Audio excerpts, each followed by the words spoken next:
Hello and good afternoon friends, welcome to the CEC-UGC live lecture. Dear friends, in this session today we would be talking on political thoughts of Jayaprakash Narayan, and for this very discussion we have once again with us in our studios Dr. Satish Kumar Jha. Dr. Satish Kumar Jha is an associate professor in Delhi University and he is conducting a series of lectures on the political thoughts of various thinkers.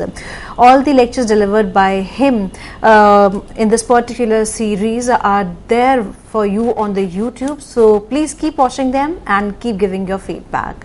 So taking this lecture forward, we would like to welcome our guest Dr. Satish Kumar Jha once again. Hello sir, welcome to the EduSet lecture. Thank you Geetika ji. In fact, today's lecture we are going to devote to political thought of Jayaprakash Narayan, who is popularly known as JP.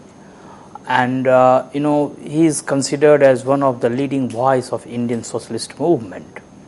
JP's political thought is interesting, in more than one sense, because JP traversed a long, intellectual road so far as the evolution of his political thought is concerned. And gradually, particularly the last phase which we will be discussing, which is the phase of total revolution, basically gives us an impression that how a very creative thinker who was continuously trying to harmonize Indian social situation with the practices of socialism or the principles of socialism led him to certain belief and led him to certain conclusions through which he wanted to overhaul Indian political system. JP, interestingly, was both a practitioner as well as a theoretician of socialist thought. Of course, started as ardent believer in the Marxian brand of socialism and ended on a different note, where he started critiquing the existing socialist societies like Soviet Union and China, and also started seeing limitations of the classical Marxist thought, particularly in terms of his understanding of class and its kind of ignorance, or one can say that the way it ignores certain non-economic factors in social and political life, what is normally referred as the superstructural aspects in the Marxian political thought. So therefore, JP tried to through these criticisms, through this understanding of the limitations of the Marxian thought, started exploring a number of ideas, exploring number of ways through which both socialist thought could be enriched and thereby a truly human democratic social order could be created, because he till the end remained a humanist to the core. Individual freedom was very dear to him. Democratic ideas, democratic practices he valued to a great extent, and therefore what we find that he is basically a kind of attack on centralism, the way he wanted people to be master of their own self and their own destiny, led him to a kind of political trajectory where he started privileging and prioritizing the non-political process in India and elsewhere. So we will be looking at all these aspects. But one thing is very interesting. In fact, JP's political thought, if we look at how he began his political career, his political life in India, then we find the time period of JP is between 1902 to 1979. Because 1902 he was born, 1979 when he breathed his last, and JP began his political life as a Gandhian non-cooperator. After completing his studies in the United States of America, when he came back, Indian national movement was full swing, and Gandhian leadership had already emerged. So JP joins national movement as a Gandhian non-cooperator, but of course from a different perspective, different point of view. He joins Gandhian non-cooperation movement as a ardent believer in socialism, Marxian socialism, because he was already wedded to the socialist thought, particularly the Marxism, which he had picked up during his stay in United States of America as a student of sociology, which we will see later that how those influences continued on him even later. To the extent that many people, many scholars believe, though he converted to a Sarvodaya, Sarvodaya movement, though he converted to Sarvodaya thought, though he embraced Gandhism to some extent, but one can say that all these things were meant to promote or to basically to enrich his understanding of socialist transformation of society. So therefore, in fact, there is one school of thought which believes that socialism remained with him. The only thing is that his brand of socialism didn't match with any existing socialist society or any existing socialist doctrine, because he found limitations in both the socialist thought as it emanated from the Marxian theory, as well as the democratic theory as it emanated from liberalism and Western liberal democratic practices. So therefore, he got disillusioned with both, and thereby he started looking for certain alternative. And it was here that one can see the creativity in JP. In fact, because of his commitment for socialism and because of his depth in the socialist thought, Gandhi considered him or called him the real authority on socialism in India. In fact, he became an active participant in freedom movement, and to the extent that he also became the leading spokesman of Indian socialism and Indian socialist movement. So much so that 1934, when the Congress Socialist Party was founded within Indian National Congress as a pressure group, or one can say as a socialist wing of the main nationalist organization. In fact, JP along with Acharya Narendra Dev Lohia and many others became its founding member. So this is how his political journey starts. Now, one thing is important here to remember, that JP had number of influences on him, and we will basically look at some of the influences. And one of the initial influence, one can say, was also the Marxism, along with Marxism, was M.N. Roy. Particularly, M.N. Roy's thought regarding humanism, because M.N. Roy himself, a believer in orthodox Marxism and classical Marxist formulations, later on converted to humanism, and he gave his own radical humanist thought. So that was also one of the influences on JP. But another, these influences, of course, we will discuss later. But first of all, is life and education, which is very significant. Born in Sitab Diara, which was basically on the bordering areas of UP and Bihar in 1902. He was educated at Patna and Madison, Wisconsin, United States of America. He was basically a student of sociology. JP was well read. He was a prolific writer on society and polity, particularly on socialism. In fact, normally it is believed that there was hardly any literature on socialism which escaped his attention. That shows that how much interest he always showed for socialist thought and socialist practice. In fact, the exchange of letters which he had with Nehru, particularly in 1957-58, during the second general election, particularly on parliamentary democracy, role of opposition, and so on and so forth. In fact, is a very important document to understand the functioning of parliamentary democracy and its future, both in India and elsewhere. This is what Ramchandra Guha in his recent book, Democracy, Democrats and dissenters, points out that this exchange of letter between Jayaprakash and Nehru, in fact, is a very important, document to understand the principles and the functioning of parliamentary democracy, not only in India but elsewhere. Now, the influences, coming to the influences on Jayaprakash Narayan, there are many influences, so to say. For example, the most important influence which is quite often referred is the influence of Marxism. He was ardent believer in his materialist interpretation of history of Karl Marx.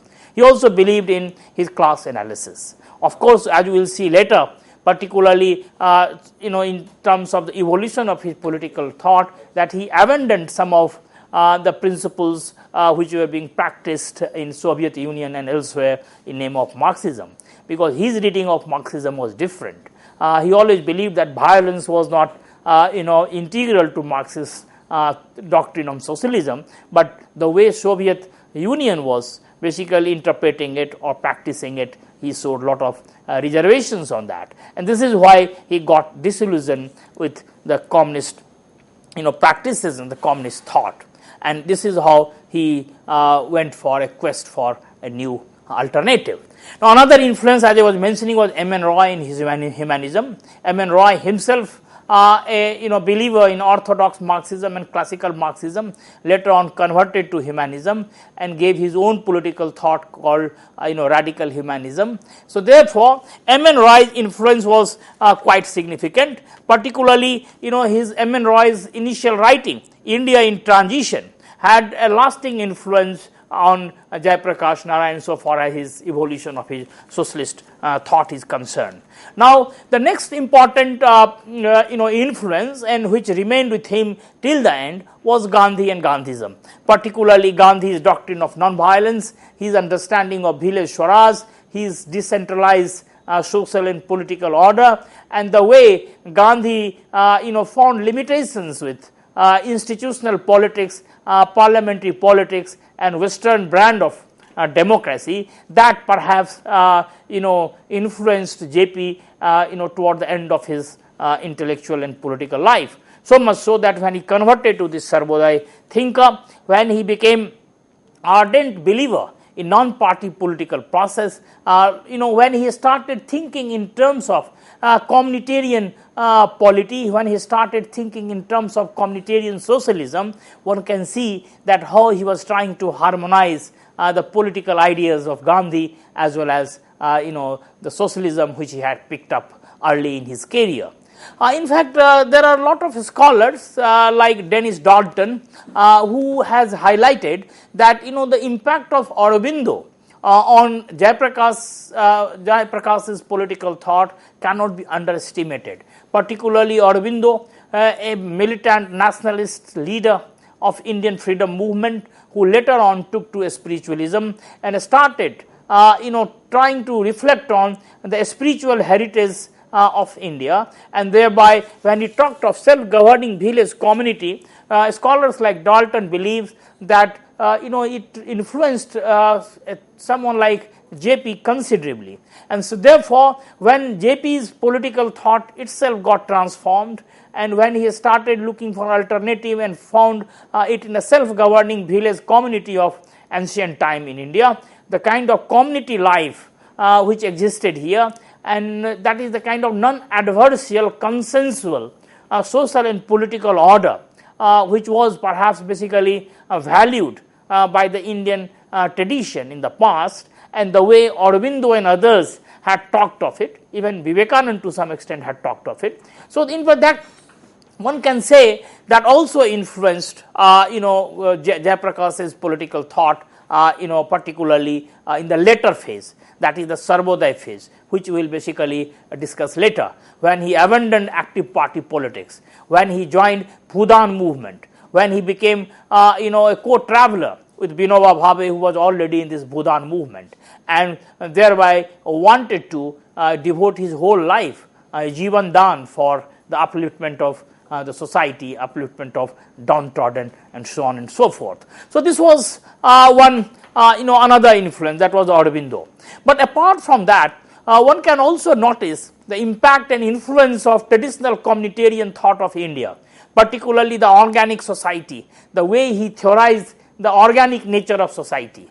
In fact, even in the West we have had number of such trajectories in political thought where this organic social and political thinking emerged. But in India, because it was traced often to the past Indian tradition, political tradition, social tradition, philosophical tradition. So, that also was picked up by JP in particularly the later part of his career as a basis for reconstructing Indian society and polity. So much so that 1959, when he wrote that famous book, Reconstruction of Indian Polity, one can clearly see the influence of such political thinking, such thinking on his political thought, particularly the consensual nature of polity, which was basically the hallmark of his Sarvodaya political thought in his later part of his career. So, therefore, one can see that these influences were there on Jayaprakash Narayan so far as his entire evolution of his political thought is concerned. One thing should be also be borne in mind that this Marxism and the communist movement remained with him to the great extent. Of course, as I was mentioning that he converted to Gandhism, he started privileging non-violence, he started privileging self-governing villages, he started detesting and basically started condemning state power, centralism and so on and so forth, to the extent that many scholars have pointed out that his political thought verged on the anarchist political thinking, which in fact Gandhi also professed, and there were many other thinkers in the West from Kropotkin, Godwin, Tolstoy and so on and so forth, particularly the detest and condemnation for centralism, state power, authority and so on and so forth. But one thing is to be remembered, that his Marxism, particularly his socialist thinking, remained with him. In fact, even if he converted to Sarvodaya, a worker, even he became a full-time devotee of this Bhudan Andolan, even if he became a believer, ardent believer in non-political party political process, even then we find that he basically, unlike Gandhi and Vinoba, Sarvodaya was not an end for him. Rather, it was a means for collectivization of social order. It was a means for creating a communitarian political and social thinking. So, therefore, Sarvodaya was a means or a stepping stone for basically ushering in a socialist order, which would be marked by non-exploitative social order, where man would not be exploited by man, woman would not be exploited by woman or man, or thereby one can say that human being could enjoy the real freedom. So, freedom as a hallmark of his entire quest for socialism. Socialism was not only for collectivization of means of production or ownership. Of course, that was important tool to bring about socialism. We will discuss that, particularly private property, communal ownership and so on and so forth. But freedom he considered to be integral to this entire design of socialism. So much so that he critiqued even the Soviet system on this basis, particularly the way it looked at the question of violence and the way it subordinated this question of human freedom. And this was very important to Jayaprakash Narayan, and therefore we find that when he turned to Sarvodaya political thought of Gandhian brand, he considered it to be important means to usher in a new social order based on community ownership, collective ownership, connective participation, corporatization of social life, or self-governing political order, or rather the self-representation and so on and so forth. So, therefore, we can see that socialism, or the kind of reading he had of Marxism, in which he found freedom to be very important, equality to be very important, violence to be not significant, rather violence, he always believed that Marx never professed violence. In fact, it was wrongly interpreted by Stalinist Russia, and thereby the dictatorship of proletariat he also believed that was not integral to Marxism, and therefore we find that his reading of Marxism, which prioritized and privileged freedom, remained with him till the end. So, therefore, in fact, this essence of Marxism which he interpreted and picked up, as well as the kind of importance he attached to certain Gandhian principles, particularly Dheeraj Swaraj, non-violence, ethical principles in politics, the spiritual dimension of human life, all these things which initially he had dismissed, because for about Gandhism at one point of time he had mentioned that it is well intentioned but it is dangerous. He basically believed that the trusteeship theory of Gandhi was totally flawed, and that was his initial socialist phase, when he was not ready to accept any other doctrine for the welfare of human life. and therefore later on he realized that some of his criticisms of Gandhism were not proper, and therefore he started seeing the value in the Gandhian political thought, and therefore towards the end we find that he is trying to harmonize the best of Gandhism and Marxism, and this is what we find in his second and the third phase, that is the Sarvodaya phase and the total revolution phase in his political journey, which we will basically be looking at just in few moments. So this is how we have to see the influences on Jayaprakash Narayan. But one thing is very important, that Jayaprakash, apart from these theoretical and ideological kind of predilections he had, he was also active participant in politics, particularly freedom movement. It is true that around 1953 he abandoned active party politics, and basically he renounced it. And his renunciation continued till 1973-74, when again he basically took a plunge in active politics, particularly during the third phase in his political journey, that is total revolution phase. But one thing is significant, that in this first phase, particularly which starts in late 20s and continues in 30s and 40s, when he became the chief spokesperson of Indian socialist movement, so much so that he was the founder of Congress Socialist Party in 1934. In fact, it was JP who had favored a united popular front with the communists in 1940, and particularly in 1930s he had favored a united popular front with the communists against imperialism and the British rule in India.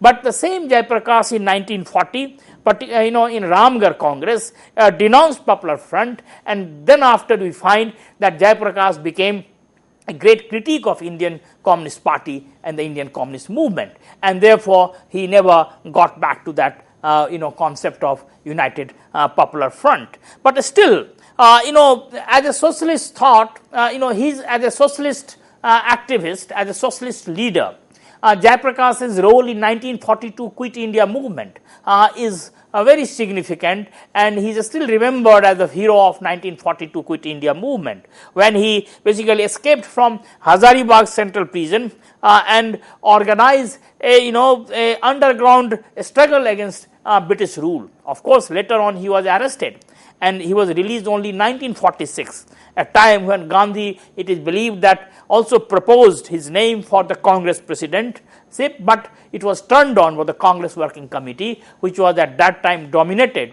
by people who didn't have much liking for the socialist thought. So therefore, this is his participation in freedom movement. In late 20s, in 30s and 40s, he was, he had a very imposing presence, particularly Indian socialist movement. And within Indian National Congress, he was recognized as a very important voice, a young voice about socialism and socialist political thought.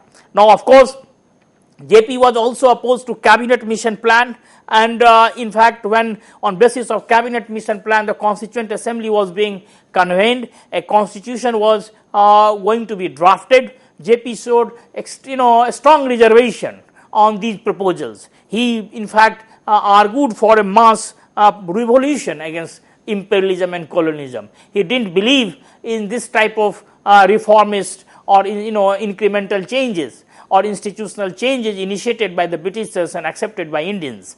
Therefore, he never took Constituent Assembly seriously. He didn't join Constituent Assembly. He believed that this type of change would not be of any consequence for the Indian people.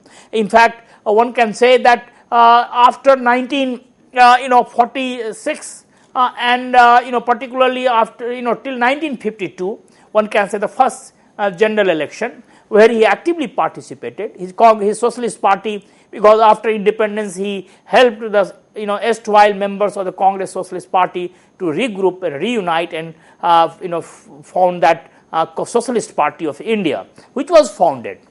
Of course, after that it had number of splits, but at that time this United Socialist Party was founded as a oppositional force to the Congress, which was at that time being led by Nehru, who at one point of time was his very close collaborator in his socialistic journey. In fact, Nehru and JP, the relationship itself is a matter of great interest, and this is what I was pointing out, that Ramchandra Guha, historian, in his recent book Democrats and Dissenters, has devoted a whole chapter on Nehru and JP relationship, and he says that a kind of exchange which took place between the two, particularly during 1957 election, the second general election, in which Jayaprakash Narayan didn't participate because he had already renounced politics and taken to Sarvodaya movement.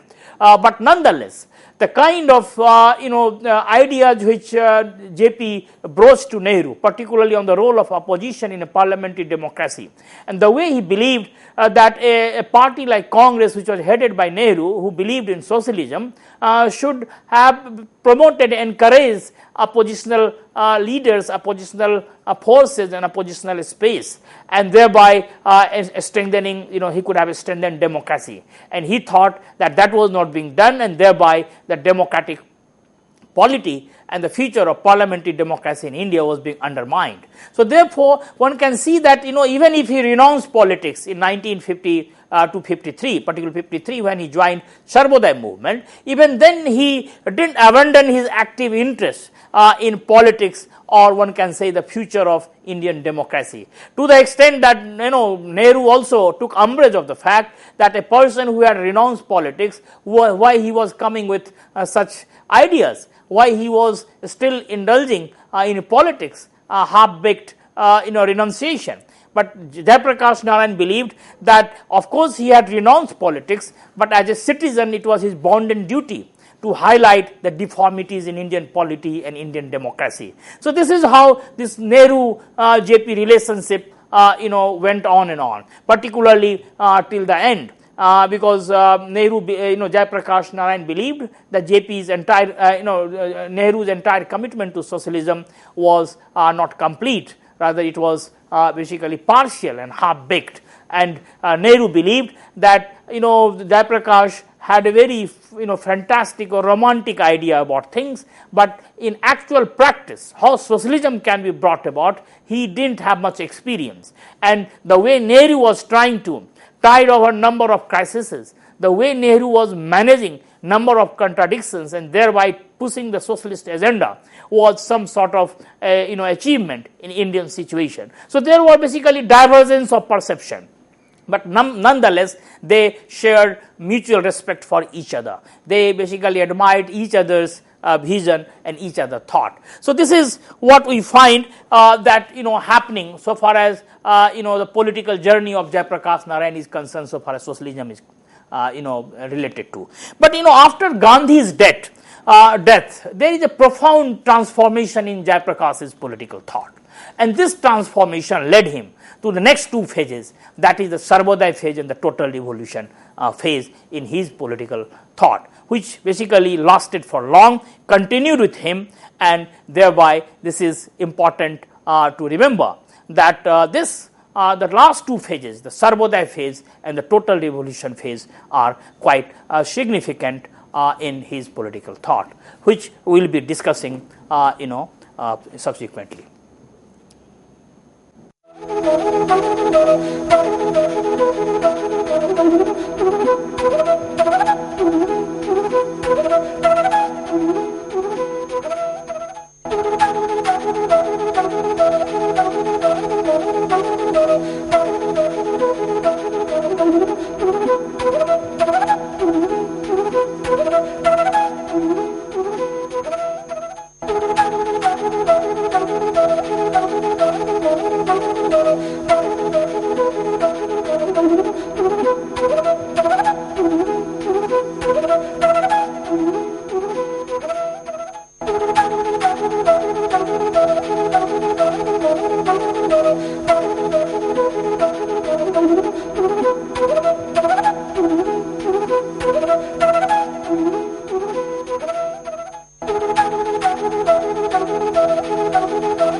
So, this is how we have to understand Jayaprakash Narayan's political thought in terms of three different phases in the evolution of his political thinking. The first, the Marxian or democratic socialist phase. The second is the Sarvodaya or one can say the Gandhian phase, and the third is the total revolution phase. In fact, this so far as the influences on him, we have already discussed Marxism, the influence of M.N. Roy. We have discussed impact of Gandhism in his village Swaraj, Aurobindo's self-governing community, and the traditional communitarian thought of India. But in fact, what happened when he renounced active politics and took to the Sarvodaya movement in 1954 and resigned from the executive of Praja Socialist Party and started believing in non-party political process. In fact, one finds a great transformation in his political thinking till 1974, when he again takes a dip into active politics and starts a new campaign for a new campaign for a new India, or a new social order, new political order, through his concept of total revolution. So, therefore, we find that the influences were varied, his evolution was interesting, and there was not one source but number of sources through which he tried to creatively harness the Indian social situation and the different ideas, particularly of socialism and egalitarian social order. Now, one thing we should also understand, that this Binoba phenomenon in Indian politics, because it was Vinoba Bhave who is believed that he first of all used the term total revolution, which was popularized by Jayaprakash Narayan in 74-75. But one thing is important to remember, that what is this Sarvodaya thing, which is of course Gandhian in its origin, and basically Sarvodaya of course literally means that upliftment of all, Sarvodaya. But in Indian context, in context of politics, Sarvodaya essentially meant an attack on centralization of power. His attack on centralization of power, which was considered to be antithetical to democratic principles by many, including Jayaprakash Narayan. In fact, Sarvodaya means freedom from government, particularly the majority rule. That is basically self-rule of the people, that how people should rule over their own self. As Gandhi believed that Swaraj, in his concept of Swaraj, Sarvodaya would be very important, because Sarvodaya would herald the rule over oneself. So, therefore, this is what basically appealed to JP when the Sarvodaya movement started. In fact, Sarvodaya stands for Rajniti, not Rajniti but Lokniti, people's policy. It doesn't believe in a state power, but it believes in Lok Shakti, people's power. So, therefore, this was important influence on JP towards particularly in the second phase of his political life, particularly this organic nature of society, the consensual nature, which was basically highlighted by Indian ideological tradition, which many people equate with anarchism, but of course it had its own specificity. So, therefore, this is how we find that Jayaprakash's political thought moved from one idea, that is socialism, to the second important idea, that is Sarvodaya. Now, coming to this phases of his intellectual political life, the journey, the three important phases as I was mentioning. One is the first phase, that is Marxism and democratic socialism, and this phase is normally believed to have existed from 1929 to 1953.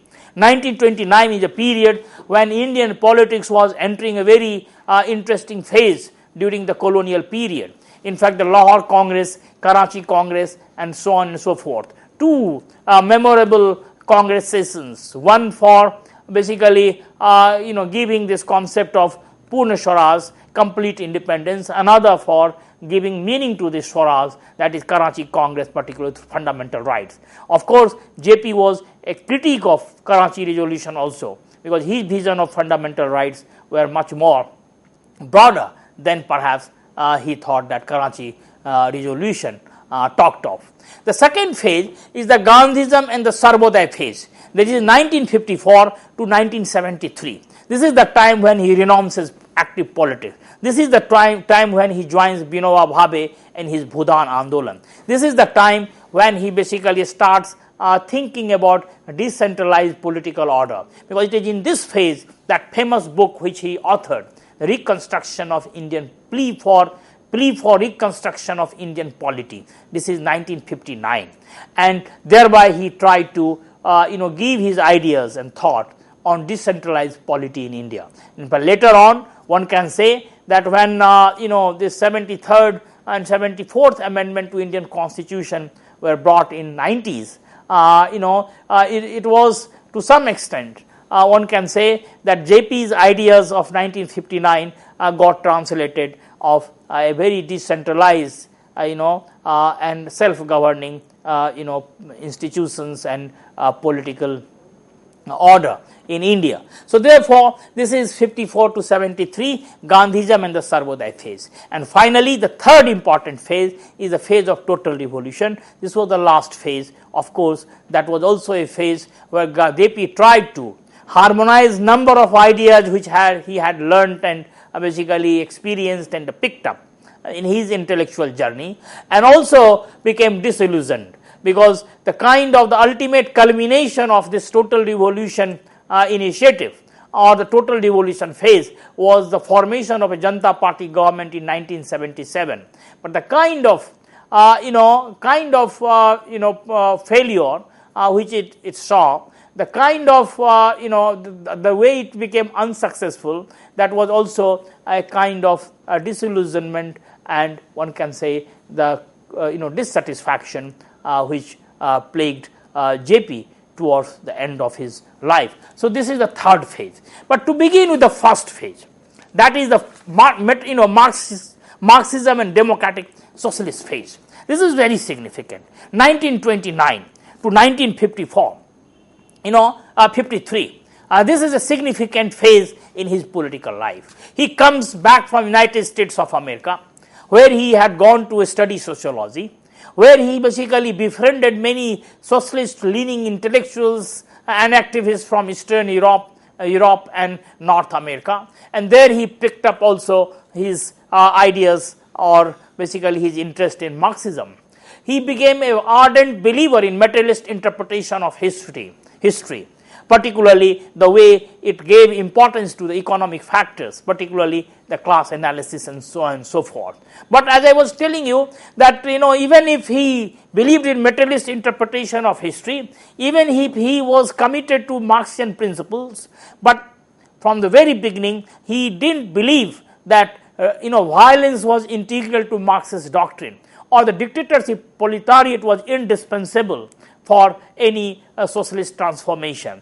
And therefore, one can say that at one point of time, he in fact lauded the kind of social transformation and economic transformation which were taking place in Soviet Union.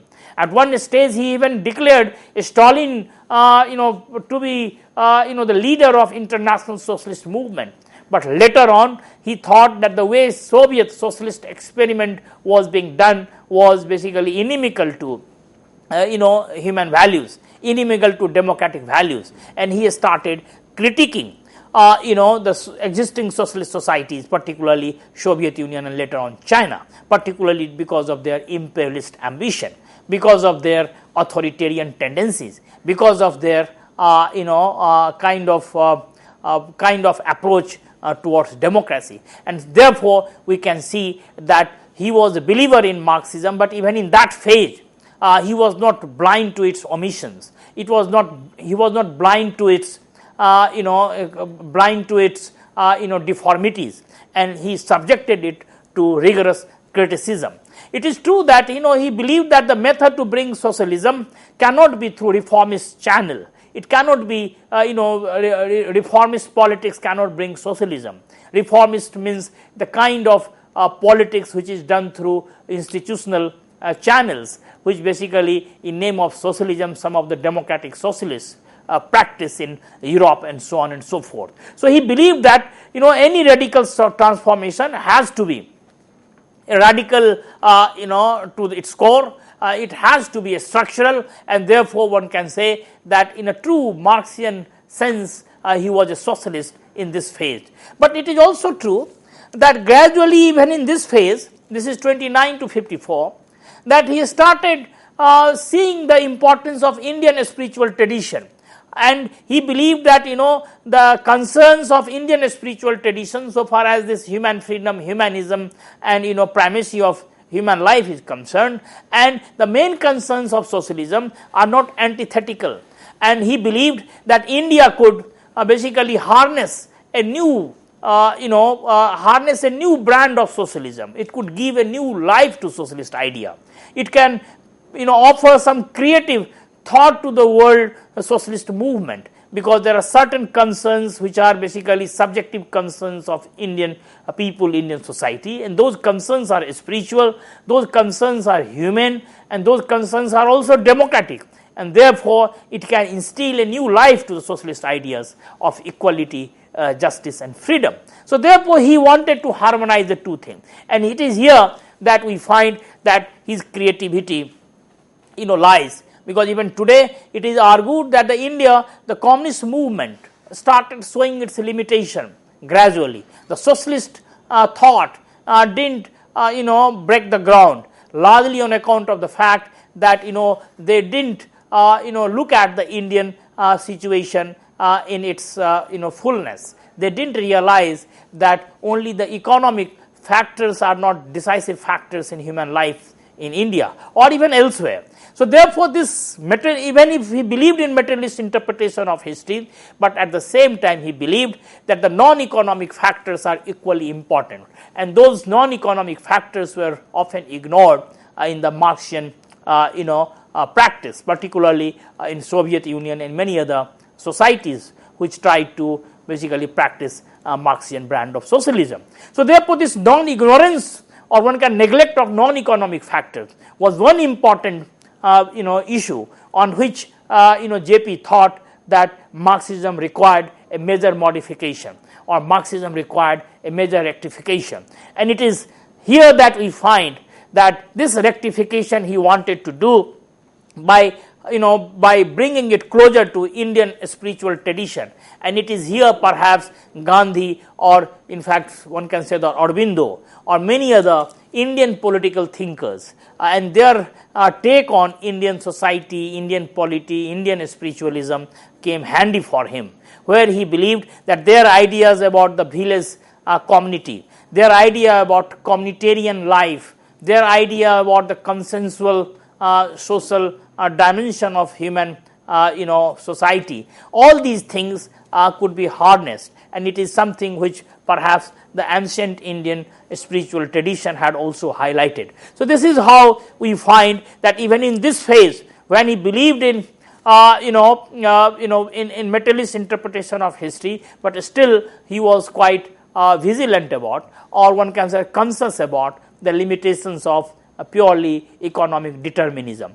One thing also to be remembered, that in this phase, that is the Marxism or democratic socialist phase, he at the same time also started seeing the limitations of liberal democratic traditions of the West. Not only the Marxism the way it was being practiced in Soviet Union, but also the liberal democratic traditions as they were in operation in some of the Western democracies like United States of America, Britain and so on and so forth. Because he believed that these democratic thoughts were largely, or democratic practices were largely based on the principle of centralization, and it didn't believe in transferring power to the people.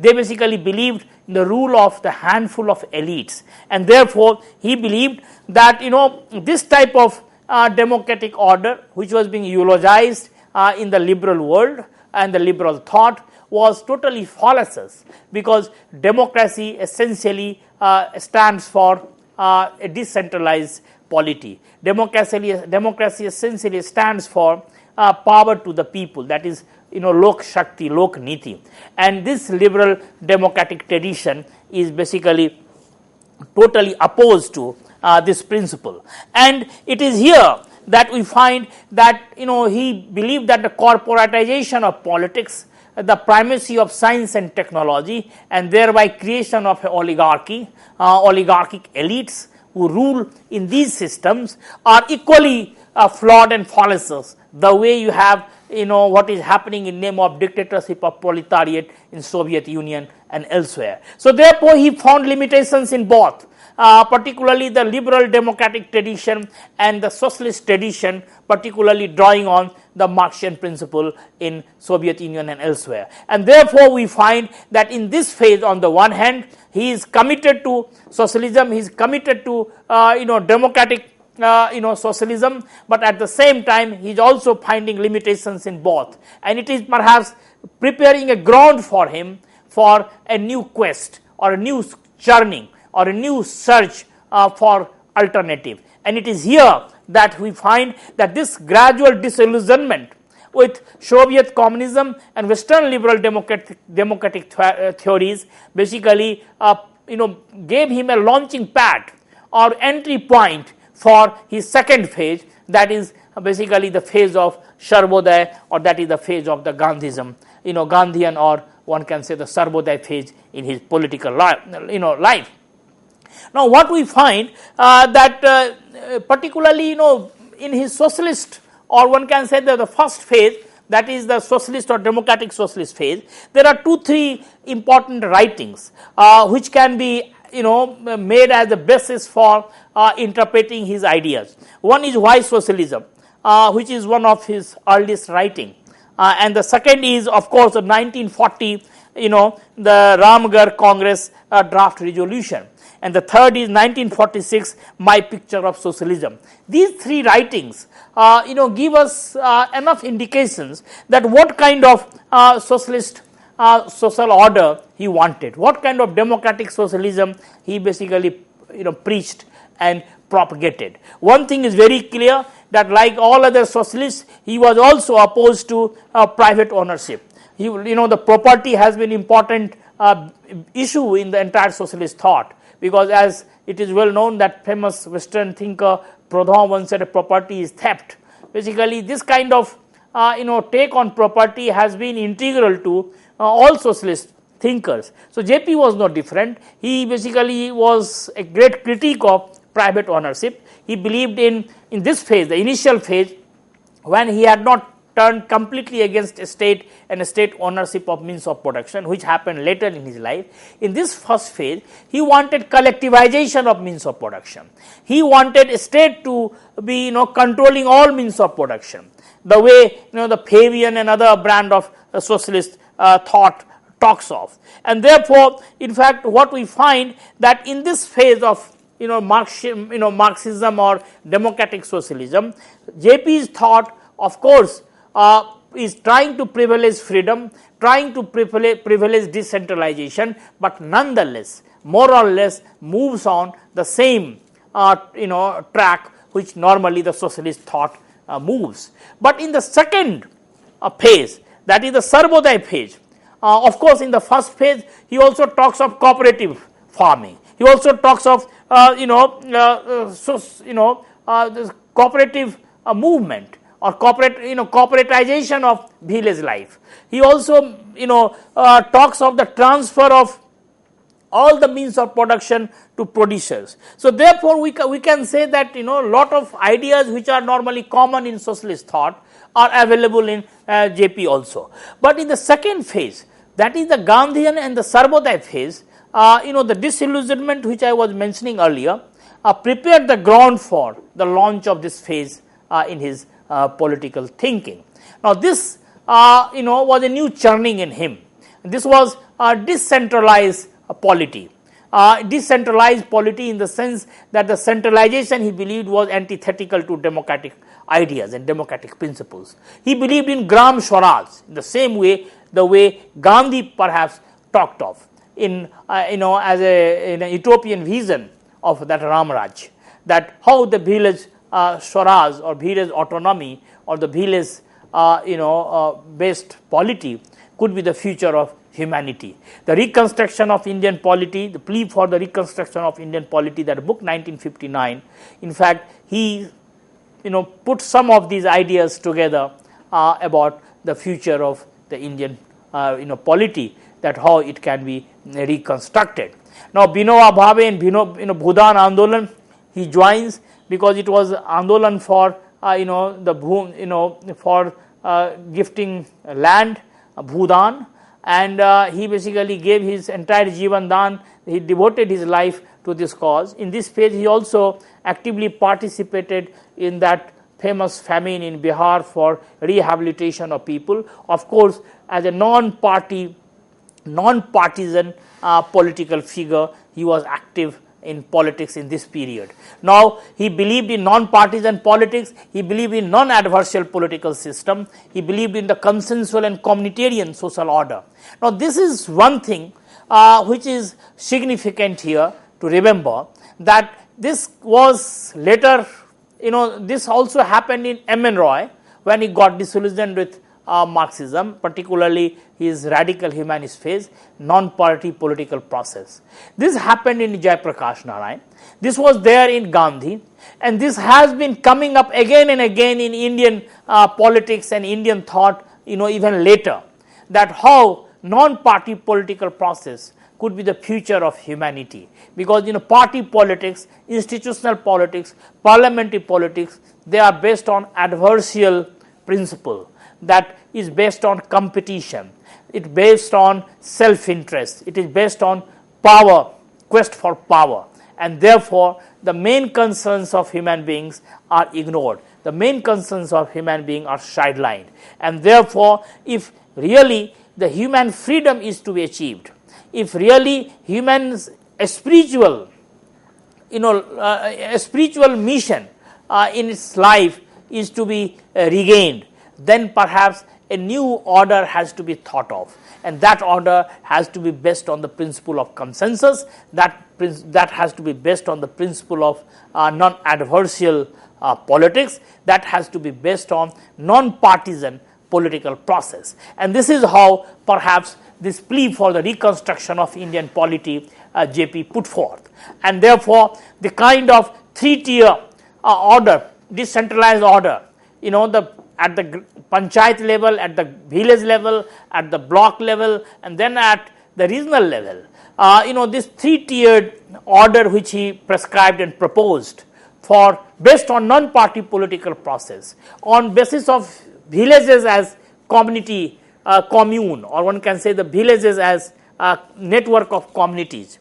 One finds that this is a significant idea in this phase in Jayaprakash's political thought. This is the Sarvodaya phase, where he wanted to basically concretize the Gandhian idea of Swaraj or village Swaraj, the oceanic circle, the way Gandhi talks of.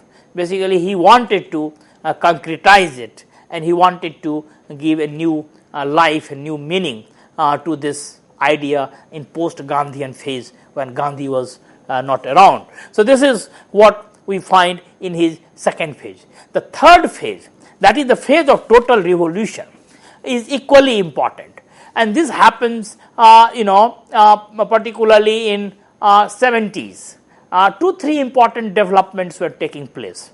I was mentioning earlier the kind of exchange which JP had with Nehru, particularly during 57 election, when he thought that Indian democratic polity was slipping into some sort of anti-democratic direction, when the oppositional space was shrinking, when tendencies for centralism were growing. Even he issued an appeal to the voters that how they should strengthen the oppositional forces and oppositional space. But that concern was there, but at that time he was not active in politics. But early 70s, when the tendencies of centralism were developing, when authoritarianism was raising its head, it was around that time that anti-corruption movement started in India. It started in Gujarat, and gradually it spread to different parts, particularly Bihar. And it was during this time that JP was requested to take the leadership of this movement, which he accepted. And JP became the rallying point for this anti-corruption movement, where for the first time the power of the youth was demonstrated. The this Chhatra Yuva Sangharsh Bahini, this became the arm for this basically instrument or agency for the mobilization of students. So in fact, around that time we find that JP's political thought is entering into new phase, and not just for making a kind of a comparison with some other thinkers in the West who had also got disillusioned with the Marxian ideas, like Marcuse and others, when they talked of the agency for revolution, future agency for revolution, and they started looking at the students or those who were outside the production process, who could basically be the agent of change in future. Now, around this time we find that JP also started referring to Erich Fromm, Shoemaker and many others, and we find that JP's political thought was entering into a new era, new phase. New churning was taking place in him, and when this anti-corruption movement started, attack on authoritarianism became more louder in the society. When Indian polity, a lot of was entering into the period of deformities. Lot of deformities were creeping into Indian polity. JP took the leadership and of this student movement, that is 1974-75. A Nav Nirman movement of Gujarat was the beginning, but Bihar movement became the most important point for this new churning, and it is here that JP gives the call for total devolution. Now, total devolution, he talks of different types of revolution, not one dimensional revolution, but different types of revolution: economic, political, ideological, educational, cultural. Of course, one is also reminded of cultural revolution of China, which Mao gave, but it had a different mission. It was meant to basically curb the authority of the Communist Party of India, but the total devolution of Jayaprakash was meant for something else. It was for the regeneration of Indian social and political life, and it is here that this movement spread like wildfire, so much so that the government of the day had to impose emergency, and many political leaders, including Jayaprakash Narayan, were arrested. And it was the emergency phase that the total devolution phase also, politics also gained ground. And finally, in 1977, when the emergency was lifted, election was held, and a Janata Party government came to power. It was initiative of Jayaprakash that this government came to power. But of course, it was a big disillusionment and dissatisfaction that set into JP, because he was very unhappy with this new government, and that was the end of his political life. In 79, he died as a dissatisfied Democrat and a socialist. With this note, thank you, sir. Thank you so very much. And dear friends, if you want to give your feedback for this particular lecture, then you can mail us at info.cc@nic.in. We would be meeting again very soon. Till then, take care. Goodbye. Thank you, sir. Thank you so very much.